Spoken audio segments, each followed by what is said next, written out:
Pierwsza polska platforma z kursami online pod sporty walki. Ucz się MMA, parteru i stójki od najlepszych. Tylko na betterfighters.com.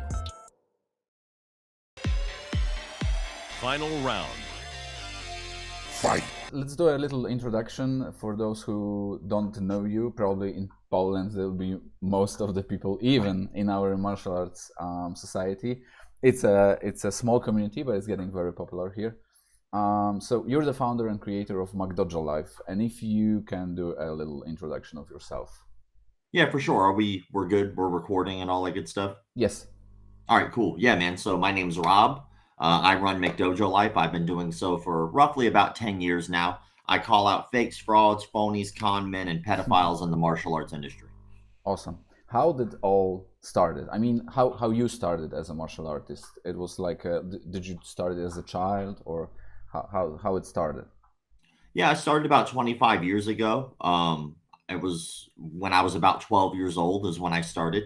And I was picked on and teased because I was born with a cleft lip and palate. So I have scars on my face, and I was undergoing a lot of surgeries as a kid.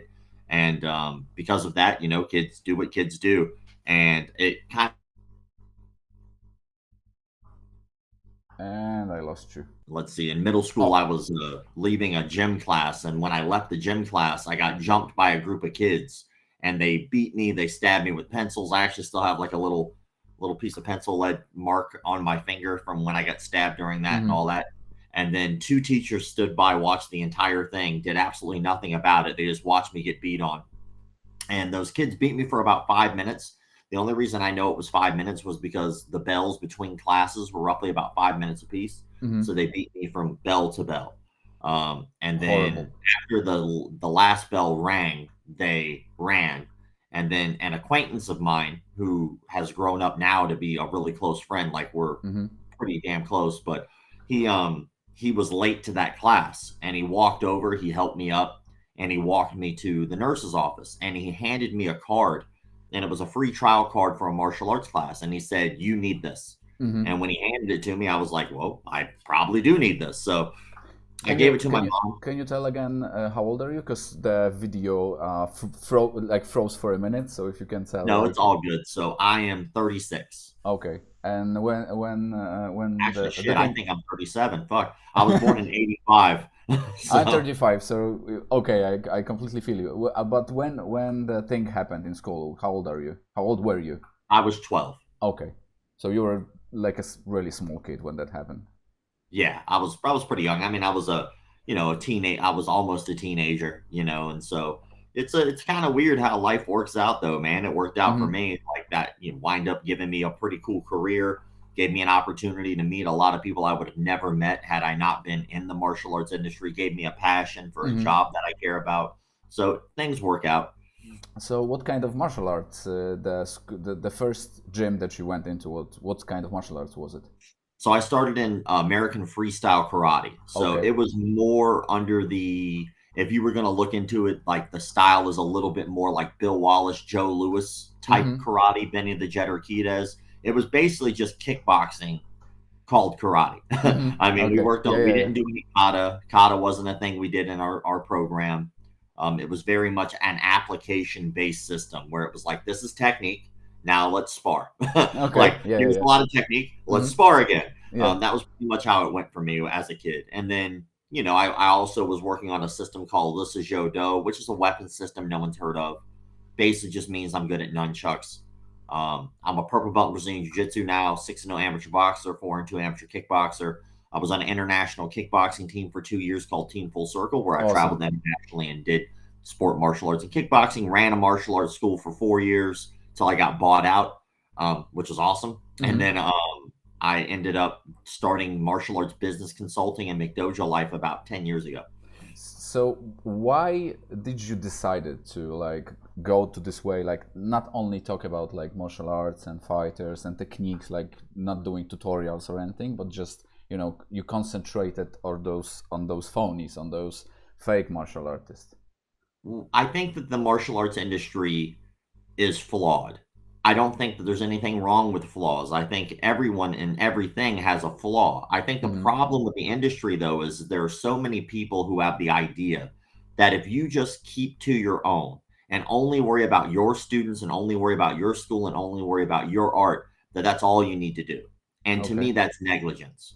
Because imagine, like, let's say martial arts was a building, like a high-rise building. And every time you wanted to go to class, you walked in, you checked in at a front desk, and then the first floor was karate, second floor taekwondo, third floor BJJ, and so on and so on. But every day you walk up to that desk, you look over to the left and you see a guy trying to set the building on fire. So what most people right now have the mentality of is, if I just worry about my people and worry about my martial art, everything will be okay. Well, you're at fault by allowing that guy to continue to try to burn the building down, because by ignoring that, it's just as bad. And everyone in the industry loves to complain about how long it takes to get a belt, what they think a McDojo is. Oh, they charge too much. That's a McDojo. No, it's not. Cost is subjective to the individual. Just because you can't afford it doesn't mean someone else can. How long it takes to get a belt, who cares? Honestly, who cares? BJ Penn got his black belt in 3 years. Are we going to say that he's not legitimate because of the time? Yeah. Also, skill. How can you judge anything based off of skill? There is always someone better than you. Yeah. No matter how good you are, there will be someone to beat you. So if you're, let's say, Anderson Silva, and you've been beaten, does that mean he's not a legitimate martial artist because he's lost? No. So that means that skill in itself is not necessarily the measurement of what martial arts is about. And so because people were complaining about all of these problems, they were so busy doing that, they were ignoring the major problems, like the record number of pedophiles in the martial arts industry, the fact that there is no regulating body in the martial arts industry. Anyone can open up a martial arts school, regardless of their past, if they know martial arts at all, and no one's going to stop them. It's wild how many people have been ripped off from martial arts cults, frauds, phonies, and no one cares about them. They only care about these stupid, petty arguments. So the ultimate goal here was, look, we might not all agree on everything, but there should be some very specific rules that we should all agree to in order for us to make the community better. And they're very, very simple rules. And I have yet to have anyone complain about them, because everyone so far has agreed. Now, they might add more, but so far those 5 rules have been what most people understand as what a McDojo is. Because who cares about the price? Who cares how long it takes you to get a black belt? Who cares if your guy can even fight? The ultimate goal here is, did you help your student reach their particular goal? Somebody might walk into a martial arts facility tomorrow. They only want to lose 30 pounds. They don't want to fight, could care less about fighting. Statistically, 75% of martial arts students never want to compete ever. That's a fact. We know that because of companies like Rainmaker, Mind Body, Perfect Mind. These are all software companies for martial arts gyms. And they have collected data, and you can see the majority of people who join martial arts don't want to fight people. They want a hobby. They want to lose weight. They want a friend. They want a mentor. They want to get out of the house. Yeah, they want to learn something new. Yeah. So the problem really lies in the fact that so many martial arts instructors think that if you don't do what I do for the reason I do it, then you're a fraud. And that's not the case. Okay. That's not the case. That's ego. Can you tell me, because this is super, super interesting for me, like, why martial arts are so super easy to fake? Because we don't have any government that will, like, check those guys out. Like, there's only you. Like, how many gyms can you check? And I mean, well, the question's actually really easy to answer. Like, are you a mechanic? No. No. So if you took your car to me, how do you know I'm not lying to you? I don't. Exactly. It's just something you don't know. Like, martial arts in itself is extremely convoluted. Like, if you've never taken martial arts before, you don't know how everything works. You're going to learn. So as soon as we walk in the door, the moment we see a guy who's wearing a black piece of cloth around his waist, we automatically are giving him virtues that he or she may not have earned. Like, why? Because you wear a black cloth, you have integrity, you're disciplined? No. You just happen to have worked through the system to be able to earn that, or not, And another thing I think is that people really don't care about casual people wanting to learn it. For the martial arts industry, especially MMA, there's a term that gets tossed around called casuals. And what that means is people who just don't know anything about martial arts. And rather than having a legitimate martial artist reaction of, you know what, I'm going to teach you about this. So many people love to laugh at those people. Oh, you don't know what you're talking about, you casual. Like, how does that make you any better of a human being? By putting down someone who doesn't know what they're doing. And then finally, we're automatically giving someone a position of power over us by the time we walk into a martial arts school. You kind of have to. When you walk into a facility, you're saying, I don't know, but I trust that you know. So what I'm going to do is I'm going to kind of take a step back, put you in charge, and listen to what you say because I trust you. Even though you have not earned my trust at all, and I've never met you before in my life, and you could be the worst human being on the planet, I'm going to give you this trust.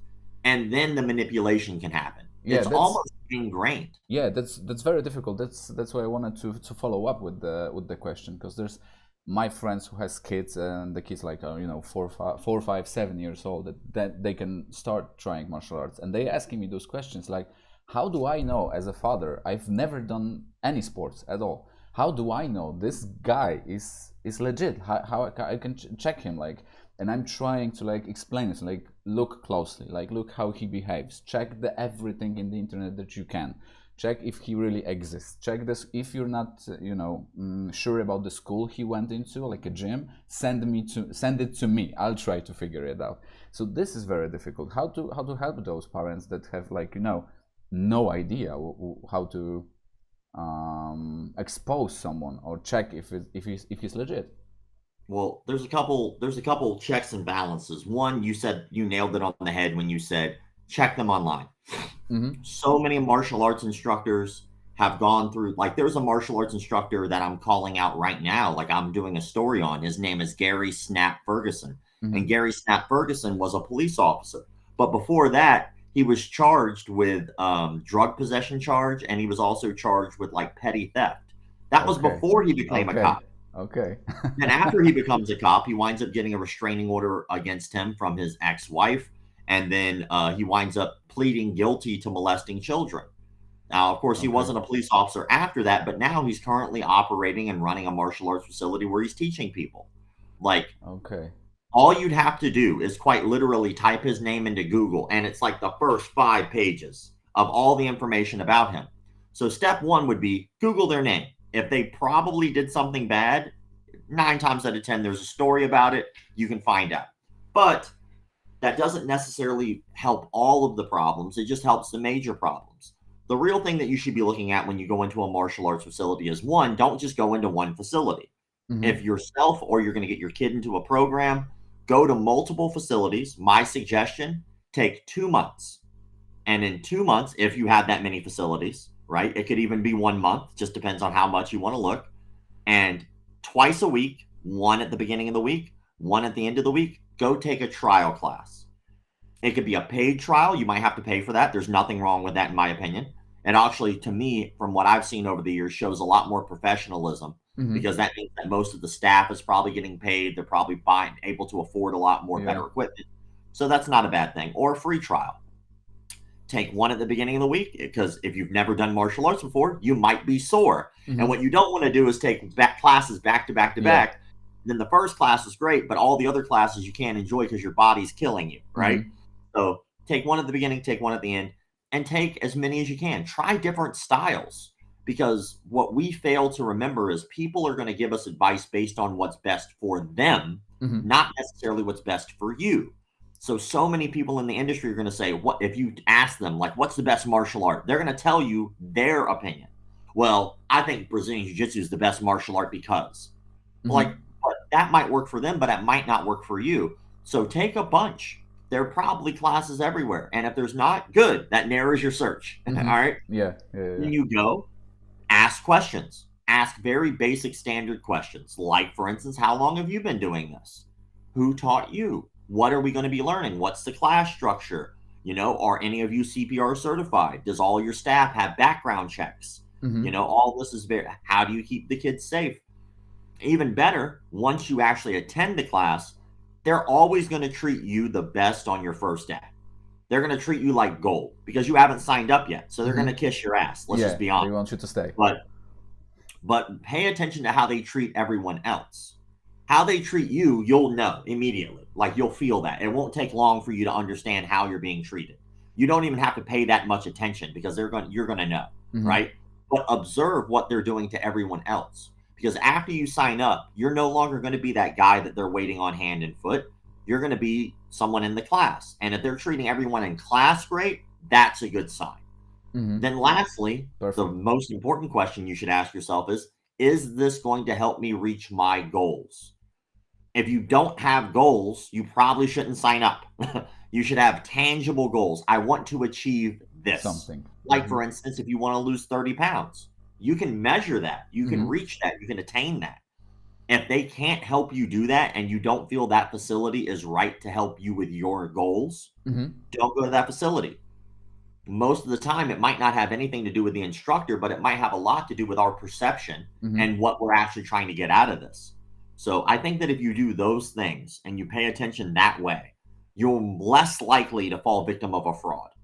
Okay, yeah, because other things or red flags will be like very humanly. You will feel something's off if you spend more time in the group. It doesn't have to be a gym. It can be a football group or basketball group or dancing group, whatever. You will feel probably something. What's very popular right now in Poland is freak fights. We have like 3-4 different really big organizations that are having MMA fights between influencers, YouTubers, gaming influencers, and so on and so on. And many my friends are asking me, are those martial arts? Is this good for making martial arts popular? And I'm often saying that it's not, because young people think that, okay, I can just, try martial arts for 2 weeks and then I can be a professional fighter and then I go into the cage.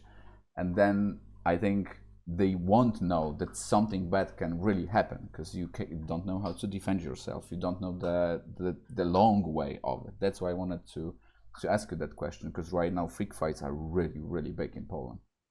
I mean, I think that if you're the person getting paid to fight, I don't think there's anything wrong with making money. I don't think that it's necessarily the best example, but I think that what winds up happening is children are naive, and it's our job as martial artists in an industry. Martial arts is an industry. We do charge people. We do make money doing what we do. Exactly. It's our job to make sure that we're spreading good information to the public.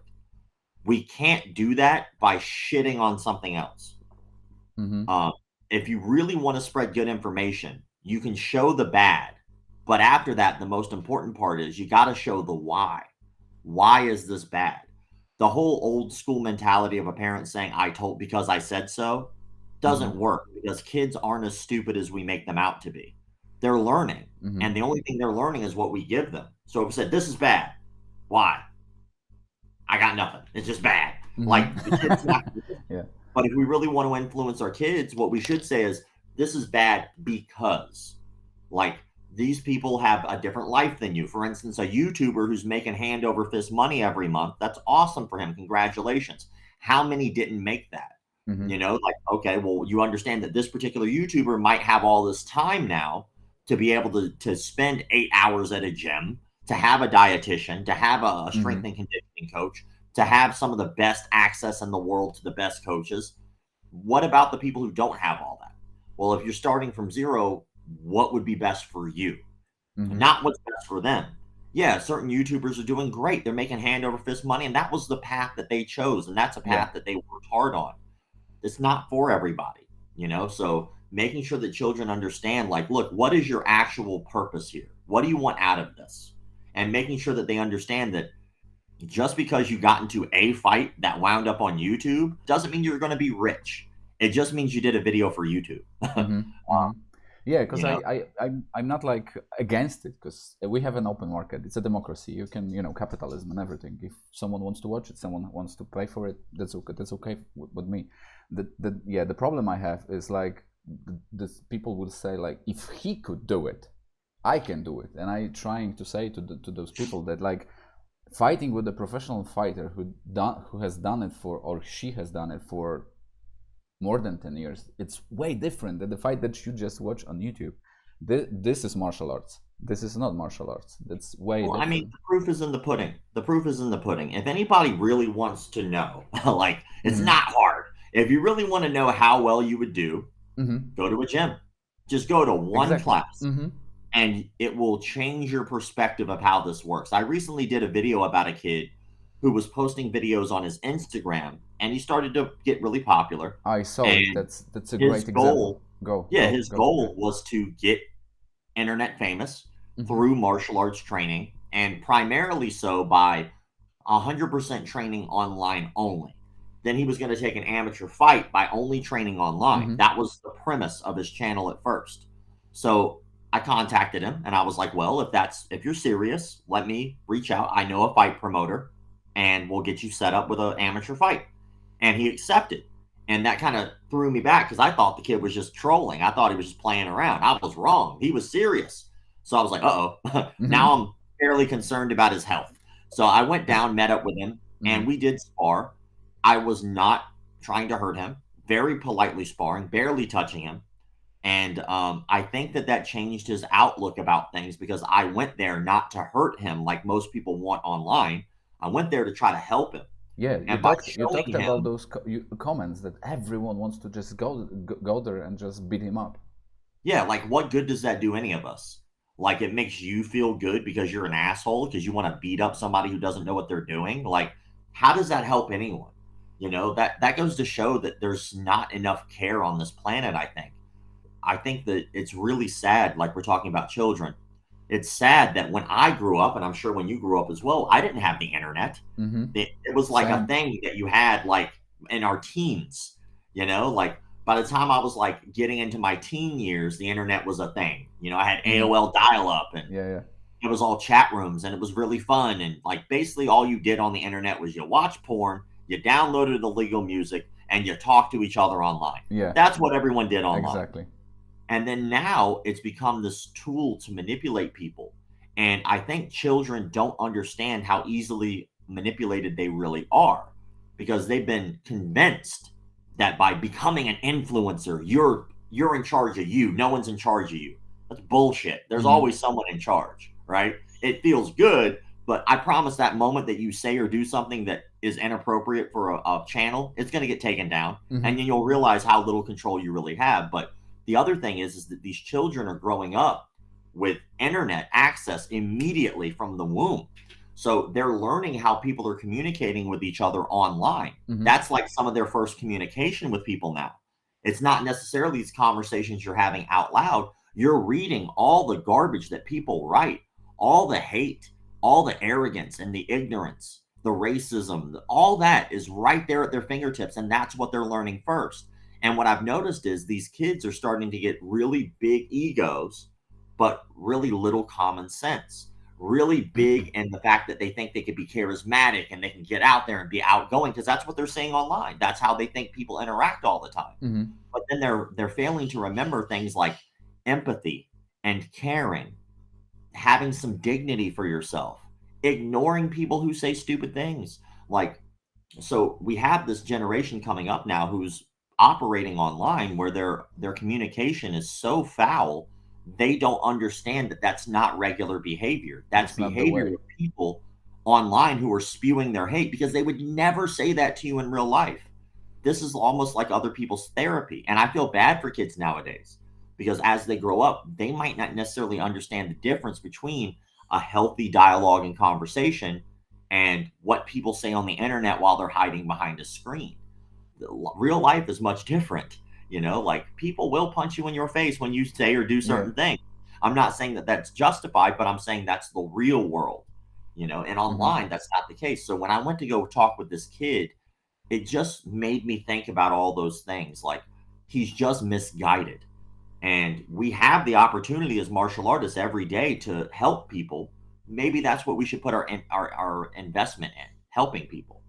Yeah, just let them know what's proper, what's not, how it should look like, and how can you like proceed with something that bad happens to you, like even in the gym or not. Like this kid reacted so perfectly, like because he had this videos put up that he how to say it, he said to everyone, I'm not teaching you anything, I'm not a professional. He changed all his mental about the martial arts he was doing.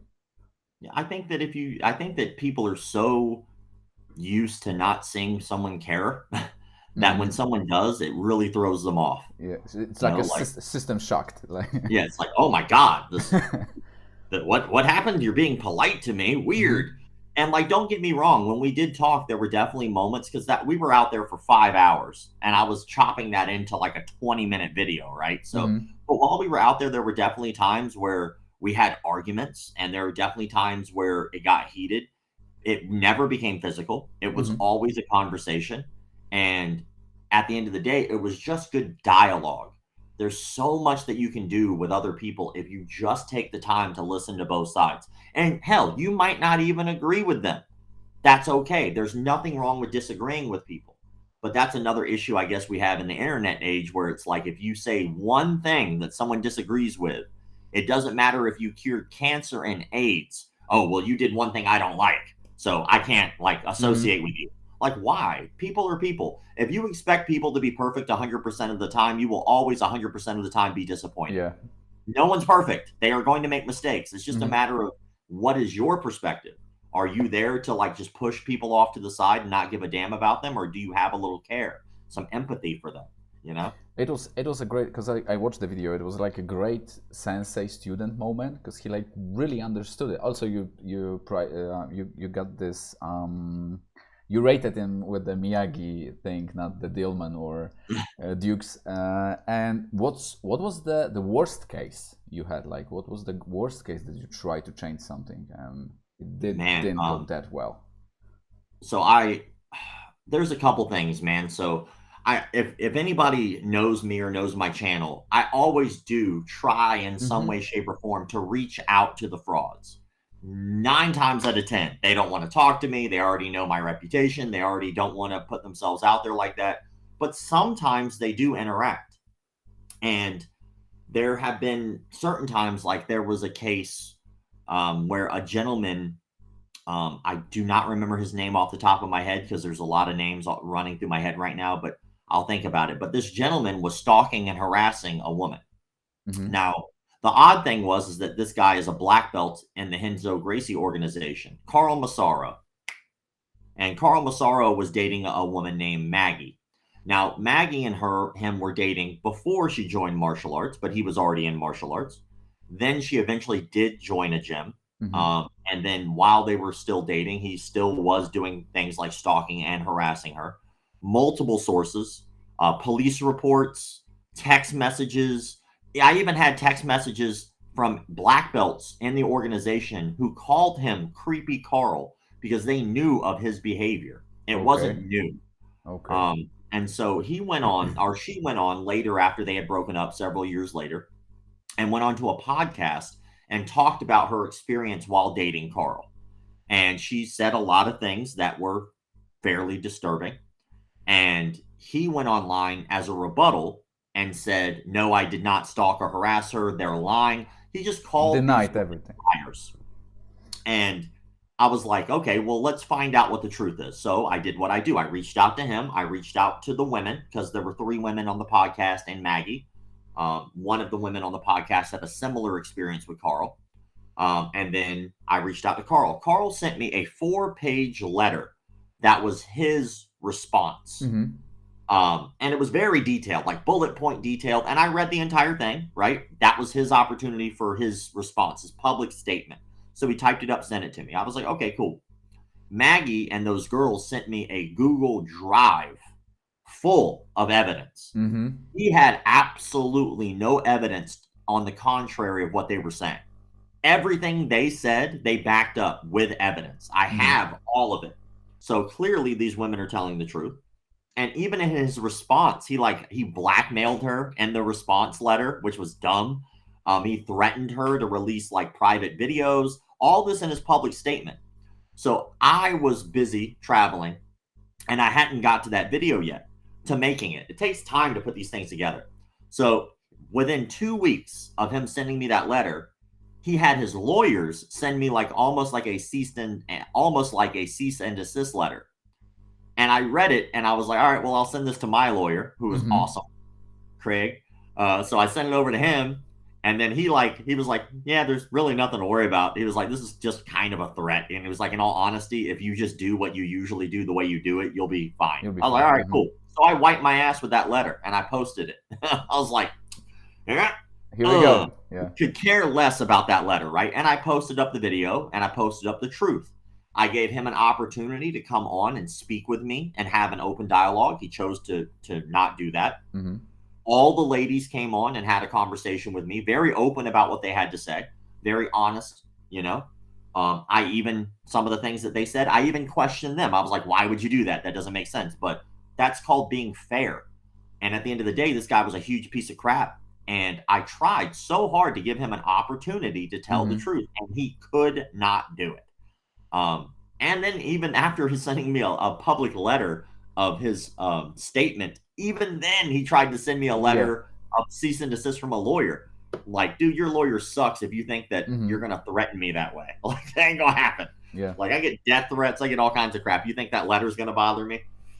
That's hard, because even if you're trying to change his mind, you gave him like a justifiable things to do. Like you ask him if you want to say what you want to say, if you want to prove it, just we're here to talk. And even then he was like, fuck it, I'm not doing it. Like, he's like, I'm sticking to my guns. I'm just going to be this big piece of shit. I'm going to continue to be that guy because that's who I am. And what's sad is like I think I do one of those stories once a week usually, but I post frauds every day.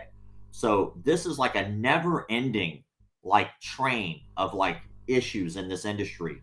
And it's just strange. I had a guy who was running a gym in South Florida, I do believe, and he raped a student.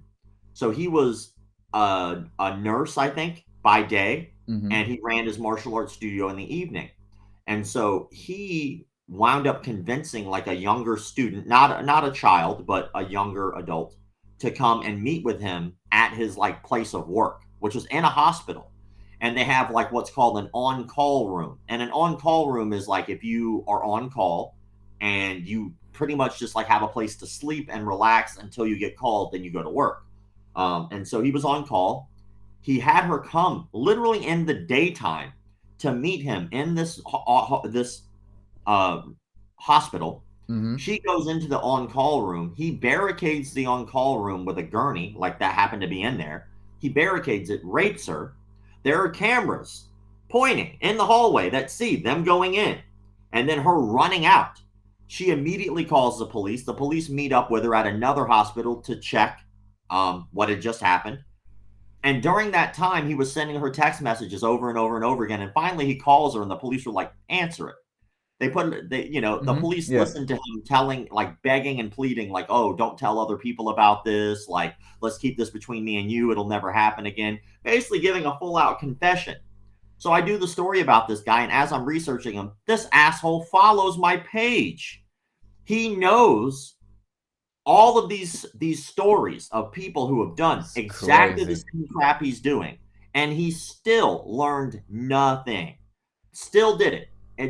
It's mind-boggling. It's mind-blowing. Like if you think about like the same thing I have. That's why I said it at the beginning, like about the social media and technology and the modern stuff right now, because the kids right now are not used to fact checking and checking everything they see. They just believe that's true already. And you have all those frauds, like guys older than me and you, and they know how the world works, right? Because they're adult guys or women, whatever, gym teachers and senseis, masters, and they put everything into social media and like trying to, I don't know, like set this magical set of mirrors that like they think that they will manipulate into, they're using this energy, this key or something, and you won't see that's like a total bullshit. It's so surprising to me. Well, so we were talking with cult experts for our documentary, and we talked to a couple. There's a guy, his name is Bishop Barron, and he's like one of the most famous Catholics on the planet. I think out of the top 5 Ask Me Anythings on Reddit, I think he was 2 out of the top 5. Okay. So he's like super famous Catholic. Well, we actually got to speak with someone who works with him, like directly with him. And that particular gentleman did study cults, and he gave us like some really good insight to understanding manipulation and how people can be easily manipulated. I think it all just boils down to you don't know what you don't know. And if you think you cannot be frauded, if you think that you can't be taken advantage of, you're the easiest to be taken advantage of. Like, imagine if you burn your hand on a hot stove. Well, what happens after that? You know the hot stove can burn you. So you're way more cautious. You know that if I do this, I will get burned, so I should not do that. If you didn't know that that stove was hot and you were just playing around on the stove, it's going to burn you because you're not expecting it. You don't think you can be burned. So you're just negligent. We as human beings, we think that we're smarter than we are. Here's an easy test to know if you could be manipulated by a con artist. All right. Super easy test. You'll immediately, it'll turn a light switch on in your brain to make you understand just how easy it is for any of us to be conned. All right. So I'll ask you a couple questions, right? I already asked you one, so I'll start with that. Are you a mechanic? No. Do you think you'd be better at fixing a car than a mechanic? No way. Are you a surgeon? No. Do you think you'd be better at operating on someone than a surgeon? No, sir. Are you a lawyer? No. Do you think you'd be better at law than a lawyer? No. Are you a con artist? No. Do you think you'd be better at conning people and understanding cons than a con artist? Probably not. No, probably. The answer is no. Just like you can't fix a car, you don't understand that is a tool. It's a profession. It's skilled. There are things that you learn about how to manipulate people. There's psychology that you have to understand. There are cues that you have to look for. There are certain body styles, certain types, certain looks, certain reactions. All of those things are skills of a con man professional. So like when we look at con artists, we think that they're just like taking advantage of naive, stupid people. 9 times out of 10, it's not the case. Like there's a great documentary out there called Wild Wild Country. And this was a cult that moved from India and came over to the United States. And they bought a huge plot of land and they built an entire city themselves. How were they able to do that? That was because they had doctors and lawyers and architects and engineers. All of these people are part of this cult. Would we say those people are stupid? No. They were just taken advantage of by a con artist, a really good con artist. And then when we look at people, we think like there's no rhyme or reason to how these people got taken advantage of. The question I get all the time is, how could these people possibly believe this nonsense? Well, that's because you're only seeing this clip. You're not seeing all the buildup, all the grooming. You're not seeing all the flaws. You're not seeing the masters work at their craft. And that's what it is. It's a skill. They're looking and manipulating based off of years of perfecting a skill. Here's a great example too. There's a new documentary on Netflix about a guy, like I think it was back in the 90s, who used to call fast food restaurants and convince managers to do horrific things to employees. Strip them naked, perform sexual acts, beat them, all because he was so good at talking that he can convince people to follow his directions because he pretended to be a police officer. So like, he didn't just do this once. If he did it once, you'd be like, yeah, that person on the other end of the phone's stupid. He didn't do it just once. He did it hundreds of times. Like, this person was calculated in what they were doing. And I think what happens is we start looking at frauds not like professionals. We look at frauds as scums of the earth, which they are, but we don't give them any credit and credence to the fact that they have a skill. So we just push them off to the side and we ignore them and we don't think it could happen to us. It can. It can. You have to think that these people are not dumb. They're calculated. James Heydrich, where he convinced people that he had psychic powers. He ran a martial arts school so big that he had over 2,000 or 3,000 students. His school was so big, it was literally in an airplane hangar. He had a massive school. He was considered the world's greatest psychic. He fooled royalty. He fooled scientists. And eventually he comes across a guy who understood that this is a skill. So maybe I should look at this not like magic, but as a skill. What is he doing to manipulate people? And that gentleman's name, super famous, his name is James Randi. James Randi, also known as the Amazing Randy, spent most of his adult life debunking frauds, calling out the supernatural. No, you do not have that supernatural ability. As a matter of fact, James Randi walked around with a check in his pocket, and he was willing to pay anybody. He would write that check to anybody that could prove they had supernatural abilities. He died with that check in his pocket because he was able to debunk everyone. Everyone. Why? Because he didn't look at these people like they were stupid. He looked at these people like they had a craft, a skill. Then he said, okay, well, what is it that you're doing? What is the trick? Then he started to understand it. If he looked at them like they were stupid, he would probably be conned every time because he wouldn't research. He wouldn't look into what the trick was. But I think that's the problem with most people nowadays is we assume we're just smarter than we are. Look, man, we're just people. And people can be manipulated in a lot of different ways. We can be manipulated financially. We can be manipulated physically. We can be manipulated emotionally. It is very easy to manipulate people. And that's the scary part about all the cases that I cover, you know? Those stories are, and your experience is such a great stories, a great things that we can learn from. And to a little move from this, scary things that we are talking about that are real and are, very close to us. We are living, I think, last couple of years are very good for martial arts, like globally, like for professional martial artists. And what do you think about those changes? Like when you remember when the UFC was starting, now we have like those couple big companies working in, and brands are coming into, for the fighters, they making more money. We had all those great athletes. Like how do you see that? I think it's amazing. As a matter of fact, I think that we're going through what I would consider a martial arts renaissance. I think that since 1993 happened with the start of the UFC, it started opening a lot of people's eyeballs to what would be a little bit more realistic. And a lot of martial arts in general had to step up their game in order to compete at that level, or to be honest, a realistic level. So you started seeing guys like in Taekwondo step up their game, and Taekwondo has evolved leaps and bounds since 93.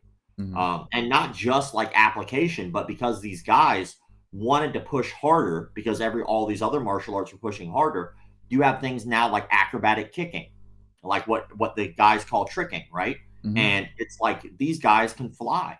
Like the things that they could do, even if it doesn't apply, is incredible. Then you have guys like Raymond Daniels who can do like a 720 hook kick and still land it in the middle of an actual fight. He was able to prove that even though it's very flashy, you can still actually probably pull it off if you're good enough, right? So that evolution has expanded the arts. Look at karate. Look at how many guys now have taken up more karate style footwork. A little bit of a wider stance, but it allows them a lot more mobility in terms of their upper body movement. It allows them a little bit more quicker reaction in terms of getting in and out of the pocket. Guys are starting to blitz a lot more, which is karate 101. Man, like you're seeing all these martial arts evolve. You're also starting to see martial arts separate themselves from the pack, right? You're starting to see martial arts that are specifically designed for history and for the art and for the culture. Like, for instance, I would say Aikido is kind of like that. I think there's nothing wrong with Aikido. I think that look at Aikido for what it is. It's not this great self-defense art. It's just not. It isn't. Because half the battle of being able to make your art work is you have to pressure test it. You have to have someone resisting you. And Aikido was very much like a harmony thing. Everyone's working together and we're going through these motions together. That's awesome, as long as you understand what that is. But that's where you start to see separation. You're not seeing the art of Aikido getting tossed into the UFC. No. Why? This is because Aikido doesn't want that. That's not what their goal is. It's a peaceful art, right? So their goal is to keep the traditionalism, wear the hakama, wear, the traditional uniform, be very traditional, respect the tradition. But at the same time, you can't lie to yourself about Aikido either. Like, you have to understand that even O Sensei, when he started to get older, we see videos clearly of O Sensei doing that chi woo woo garbage where he's tossing his hand and people are flying everywhere. Like, I get it, he's old, but what we shouldn't do is patronize someone and just like bow down to them with everything they say. Like, no, you can't move me with just moving your hand around. Sorry, brother, it's not gonna happen, right? But you even see guys now, like there's been a couple guys coming out of like more like the, for lack of better words, like the kung fu scene. You're seeing guys like who were stepping up their game and they're coming into MMA and they're coming into Bellator and UFC and stuff like that. It's very cool to see the evolution of martial arts. It's awesome. And I think we're in this like the prime time evolutionary stage of it, because I think now, because the UFC started a very basic question that was lost for so long. I mean, when martial arts starts, why does martial arts start? Because it's a necessity. Like, there are people coming to kill us. We have to defend ourselves. Let's figure that out. All right, have an art. But then that goes away.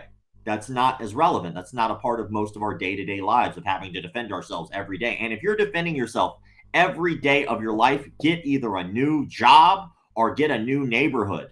Or change your attitude, because you might be the common denominator of this. All right. So, like, if you're always fighting people, you're probably an asshole. I'm just throwing that out there. All right? Okay. But when it comes to the evolution of martial arts, like we had like the 80s action star, right? The 80s action star was like the jacked, like worked out all the time. Like that was like the action movie star.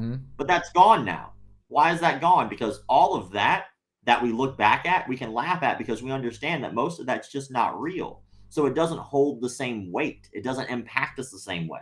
So even from the 80s to the 90s, it changed dynamically. Like 90s, like that's when the action star tapered off and then they disappeared, right? But that was because we as a consumer now know what reality looks like. We have the internet. We can see real fights. We have like MMA. We can see about as close as you can get to a real fight. And there are people out there, by the way, who are so full of crap. They go, there's a difference between sport and a real fight. It's like, why don't you fight me in the streets? Look, if you can't beat someone in a ring, you're not going to beat them in the street. Oh, I'll just kick them in the groin. They can kick you in the groin too. Oh, I gouge them. They can eye gouge you too. Ow, I bite them. They can bite you too. Oh, I'd shoot them. They have guns. Like, I've been in this industry for 25 years. Plenty of guns, man. So, like, at the end of the day, like, this delusion that people keep telling themselves about real hardcore self-defense. I couldn't spar you because I'd kill you. Look, if you're good enough, you should be able to beat me up without killing me. All you're telling me is you're not that good. Like, these fantasies that people tell themselves in their minds are just wild. And I think that we're getting to the end of those fantasies. I think that those fantasies that people keep trying to perpetuate, I think people are starting to get a little smarter. I think people are starting to understand basic technique better, even if they don't train. Even just watching the UFC, what's happening is the average casual, if you will, now might understand how to basically do a guillotine choke. They might understand how to basically do a rear naked choke. And they might not be perfect, but even that is better than it was like in the 70s, where no one had a clue what those things were. So there's an evolution going on. I think it's a beautiful thing. Awesome. That's a great stories, and I can't agree more, because like even if you see like John Wick, Keanu Reeves, like they have all these boot camps and everything to make it so much realistic to don't do like the action stars from the 80s and the 90s, which is very sentimental. Rocky is still the movie, like the best. Yeah, don't get me wrong, like the classics are great. I love the classics, right? I even like Bloodsport, even though that entire movie's based on a complete lie. Right? But the movie was great. It's a good story, you know? Yeah, that's how probably that's how most of us in our age started this whole martial arts adventure, because that's how it happened with me. And a little two questions for the end. Do you think that this evolution, because I happen to comment in our Polish television bare knuckle fighting championship fights, and I think that's a great sports company, because they're not based on the freak fights, but it's like on the edge of being a sports industry, and I don't know how to call it. Like they're over the edge. Do you think that this evolution will like go into this brutal type of martial arts, or we can keep the quality and like athleticism of it and sportsmanship of it? Roman gladiator times, and we start looking at how those particular fights were like. Those were freak fights. It was like a guy versus 3 lions. Watch tonight, and clearly the guy got eaten by the lions, right? Or it's like two dudes fight to the death with swords. Like that was entertainment back then, and like it. I think that what's happening is we'll probably never get back to that, but we'll probably get to the edge. And when people start seeing it get too close, they'll rein it back in. Okay. Because I mean, think about it. That happened. Then hundreds of years go by, And then like we back in the day, we were even trying to fight for the UFC or MMA in general to be legal. Like it wasn't even legal in New York. Like they had to fight for that, like because things changed. People, I think the pendulum's going to swing both ways. As brutal as something becomes, it will always go back to the other way where it's too much and people need the other side. And then the other side will become more popular. So the pendulum will swing back to like complete peace and harmony. And then people will be like, yeah, but now we're getting our asses beat all the time. And then people are like, well, now we need self-defense. So the pendulum swings back the other way. It's just how the world works. It's the same thing that when we're dealing with like having conversations with people, I think that if you look back to like the way that people spoke, like in normal context before even the United States was formed, is very proper way of speaking. Now, there were definitely people who didn't speak as proper. That's always the case, but that was like the popular way of doing it. You know, then all of a sudden we come back over to the United States and we started speaking proper. Then finally we were like, you know what? Screw that. Like we want to cuss and we want to say what we want to say and we want to do what we want to do. And you know what? Fuck your tea. And taxes suck. And like all of a sudden that the pendulum swing that way. And now we're going back the other way, which I think it's about to swing.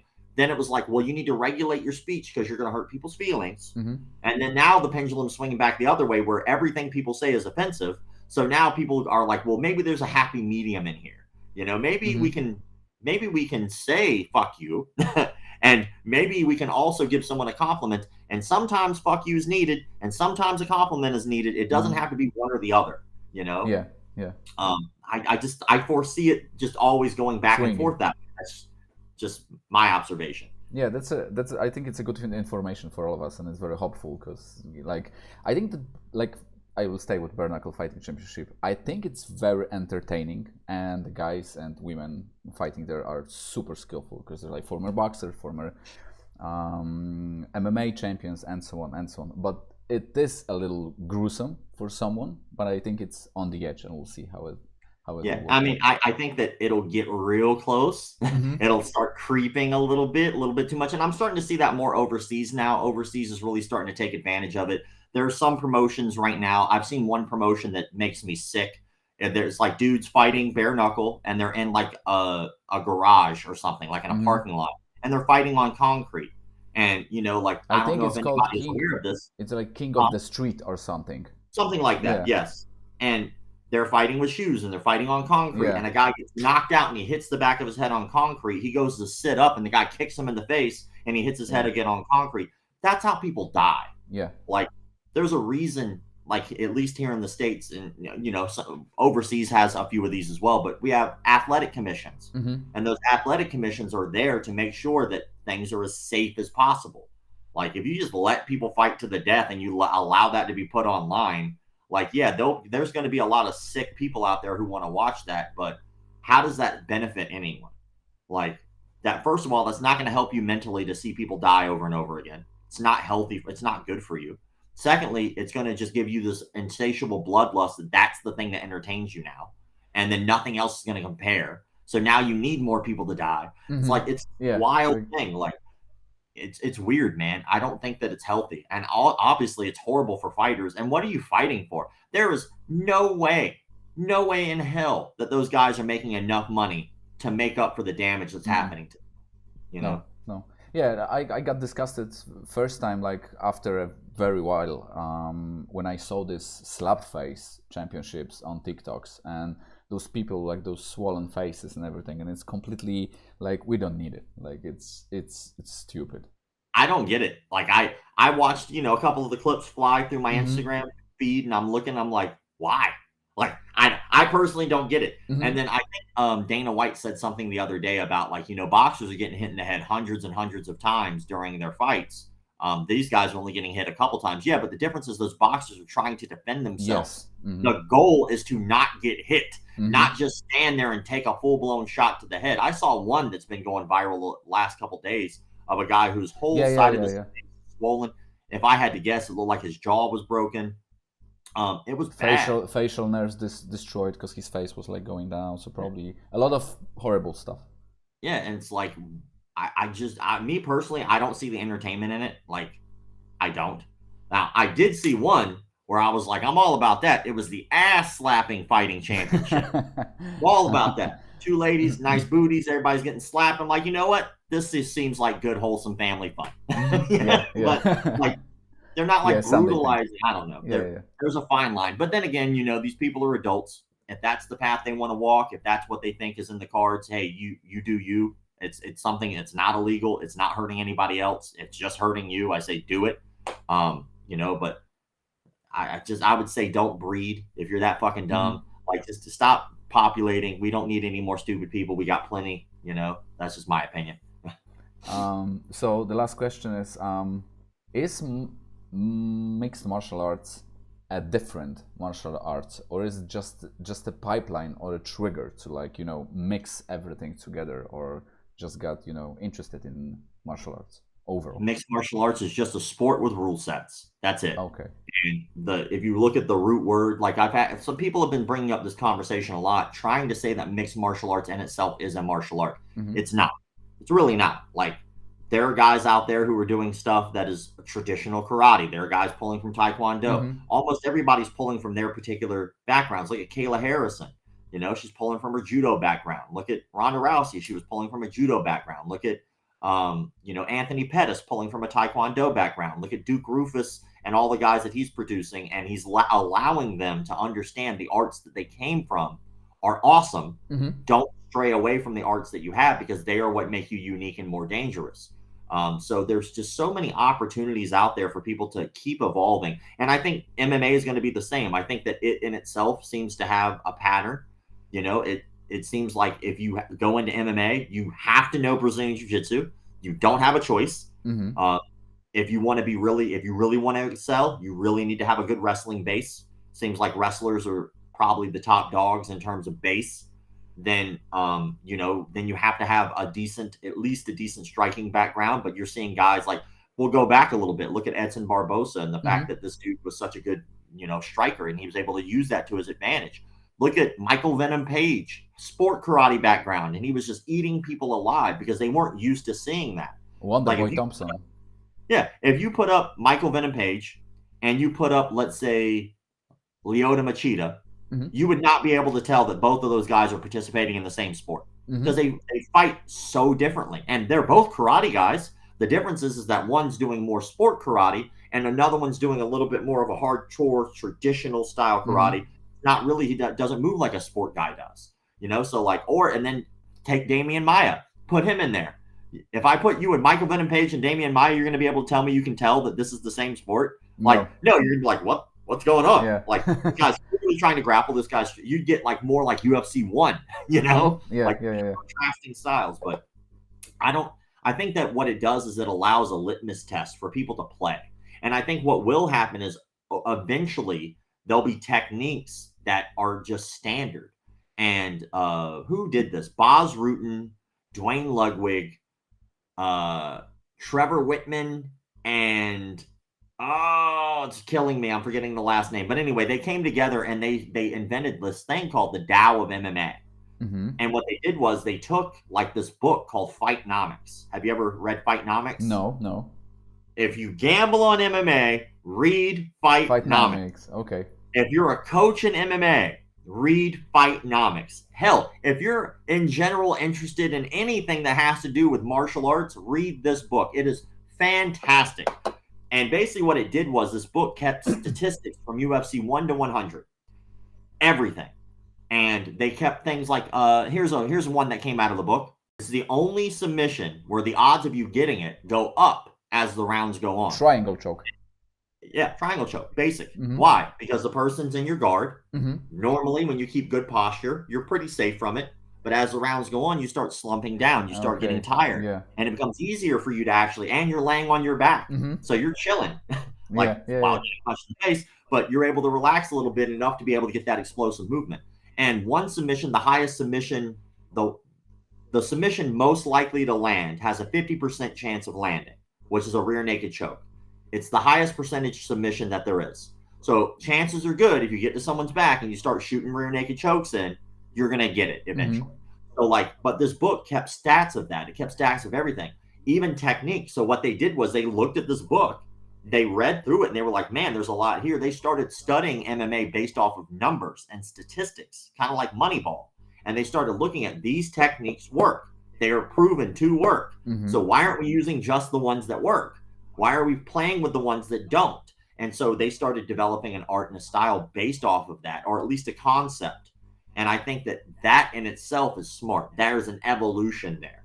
Do I think that eventually it could be its own thing? Yeah, absolutely. Like once you say these are the techniques, well, then it's no longer mixed martial arts now, is it? You're just saying these are set techniques. Well, now you have a system. But with mixed martial arts, you can do anything. I mean, hell, you could cartwheel in the ring if you want to. You can backflip in the ring if you want to. Was it Nick or Nate Diaz when he fought Anderson Silva? He just laid down in the ring. Yeah. Right? He's like doing like this. Yeah, he's just chilling. Why? It's because you can do whatever you want. So like there is no set. The moment it becomes set, then you have a martial arts style. It's a set thing. These are what's going on. I mean, even with jiu-jitsu, right? There are techniques that you learn, and yes, you can evolve and work out of those techniques, but you're going to learn these basics first. You're going to learn these things and then evolve. MMA isn't like that. You could start with anything. Yeah. You don't have to have there's no like, well, first you have to go to wrestling, and then you have to go to boxing, and then you have to do this. It doesn't work that way. It could be anything. So no, in itself is not a martial arts style. Okay. It could be. It could be. Essentially, it could be. Okay. Thank you for the conversation. It was awesome to meet you because I think I'm watching for more than 3 years of your channel because it's super interesting, and in my personal opinion, if there are people or there were people that are very important for martial arts community globally, like athletes, people who did something for the industry, I think you are one of them because it's very important, especially right now, to know how to divide the true from false exactly, very precisely, and in the industry, which could be dangerous if you can't tell the difference. It can be dangerous for you or for anyone else that you're even practicing with. Yeah, man, I just hope to help some people, man. And luckily, like I do get messages often. People like send me messages about how the page has helped them in one way or another, and I'm grateful for that because that allows me to keep going. Because the moment I stop being able to actually help people, I'll just probably stop doing it. Like, what would be the point? But I love this job and I appreciate the support. Yeah, thank you for everyone who's watching and who knows English from Poland. Go to the YouTube channel called McDojoLife, to the Instagram page. Check Rob out and what he's doing. Documentary is coming in this year. So it will be out this year.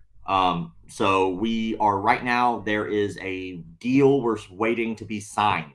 Once that deal gets signed, we'll be able to finish filming this year, and we'll have it out no matter what. We're also in talks with Amazon. So I have another meeting coming up this week. So Amazon heard our pitch, liked the pitch, asked us to maybe tweak a few things, and then come back to the table once we've kind of given a retreatment. So we're doing that. We're hoping, if everything goes well, that will become a series because it would go so much better as a series than it would as a movie. But no matter what, we're still coming out with the documentary itself. But they wanted things a little more specific, and we're trying to do this big, broad paintbrush because of how much there is. It's hard to just stick to one story at a time, but there's a lot. So hopefully everybody appreciates the fact that we haven't stopped working on it. We had to work through COVID, which sucked. And just to give people an update about how all that went real fast, we started the idea a couple years back, 3 years ago. When we started the idea, we were like, well, how do we make it? Well, we need to fundraise. How do we fundraise? Well, we'll do an Indiegogo. So we figured out all the tiers. And after we had everything set up, ready to go, it was 3 months after we had finished, we announced we're going to make a documentary. Then after that, we announced, hey, our crowdfunding is up. Then it took 3 months of crowdfunding because that's all Indiegogo would allow us to do. After that crowdfunding was over, me and the team had to figure out, all right, well, what days and times are you all available? It's not as easy as pulling out your phone and filming a turd of a movie. Making a real movie costs a lot of money. And so we had $20,000 to work with, which wasn't a lot. I put in a shitload of my own money to make sure that we were able to at least make something. Then COVID hit, I think it was a month or two before we were supposed to film. Then we were like, all right, well, it's hard to make a documentary about martial arts when most martial arts schools are closed. So we were like, what do we do? So we were like, all right, well, let's just wait. Let's be patient. This will blow over. Because we were told, hey, it'll be about 2 weeks of lockdowns, then you'll be okay. Well, that 2 weeks turned into 2 years. So after about 2 years of us well, okay, the lockdowns are up. And by the way, the lockdowns where we were filming, they went down at one point. They were like, oh, it's almost 100% open now. So we're like, let's go ahead and start getting our dates ready. Let's go ahead and get ready to film. I had everything set up a week before. I shit you not, a week before I'm supposed to go out there, the lockdowns went back up. And I was like, this is impossible to work around, man. So I talked to my team. I said, what do we do? Do we give all the money back or do we continue this thing? And then my team was like, they took a week to think about it. They got back with me and they were like, we could do this. Because they're the production team. I don't know how to make a damn movie. So the production team was like, we can work around this. Let's go ahead and greenlight it. So we did. Underfunded and with a skeleton crew, we still were able to film 3 months last year. So we were able to film for 3 months. Then we got lucky. We wound up getting a real director. Like, oh my God, this guy's awesome. He helped us understand how to do a pitch deck. He helped us understand everything we need to do. All right, well, now that we know how to do that, he was like, let's go ahead and think about this in a bigger scale. Like, what you have is good, but what you could have is amazing. Like, don't just half-ass it and you could do something legendary here. And we were like, okay, we'll take your advice. Then he got us in contact with one of the top 3 talent agencies in the world called the UTA. And so now we're represented by UTA for our film. They got us with meetings with Hulu. They got us with meetings with Amazon. Hulu passed. Amazon's still good to go. And we have an investor who should be signing the paperwork any day now. And that investor is going to be investing for us to be able to finish filming it the way we want to, which is go to Indonesia, go to Russia, go to China. That costs hand over fist money. But with the financial backing, we can make something that is incredible. So everybody who's been patient, thank you. This process sucks ass. No one hates the wait more than me. I hate the fact that I've had to wait so much, but it's not just like what people think in their mind. Well, just go film. Yeah, but how do I feed my crew? Oh, well, they can feed themselves. Okay, all right, that's one thing. All right, you got that. How do I get there? Well, why don't you ride a bike? I'm supposed to ride my bike to California. Okay, so I need gas money. All right, well, how much gas is going to take for me to get to point A, point B, and then to drive all of these places or fly? Oh, what about the people that are filming? Well, film it yourself. I don't make movies. They make movies. You don't know how to do it, yeah. Yeah, like, so I have to pay them an hourly rate. So many moving parts. Yeah, dude, like, how about insurance? Do you think when you go to someone's martial arts facility and film that if someone gets hurt, then insurance isn't going to be important? Because it is, you know? How about airfare? How about equipment? How about editing? How about even the time of the camera crew being there filming? Visas. And when they're not filming, where are we supposed to be? Oh, well, we're 4 hours away. So am I supposed to just let them sleep on the street? Oh, I have to get them hotels too. So like it just costs so much money people don't really understand. But at the end of the day, we think that the product that we've been patiently working on is going to be something incredible. Awesome. Good to hear. I'm waiting. I don't know if someone in Poland is waiting. I'm waiting. I can tell you that. And hopefully it will be on the platform, like a big platform that you can, do your series, do it your way, and we will have it over the pond here. Like we have Amazon Prime, so it's cool. It's gonna be Hulu's too, so it's gonna be cool if you have one of those two. It's working gonna hard on it, man. If it's gonna be Amazon, it's gonna be awesome. I want Amazon so bad, and they are so cool to work with so far. Like the meetings that we have has been so good. Our liaison, our contact over there, she's been incredible. Like, and what was weird was I thought that the meeting that we had with Hulu went great. And like, they were like, nah, not our thing. I thought the Amazon meeting didn't go as well as I would have liked it to. And they were like, oh, we love this idea. Let's keep moving forward. I was like, yeah. Let's go. So, Awesome. Thank you, brother. Thank you again. As I said, check the Rob out, McDojoLife on YouTube, on TikTok, on Instagram. And yeah, thank you very much.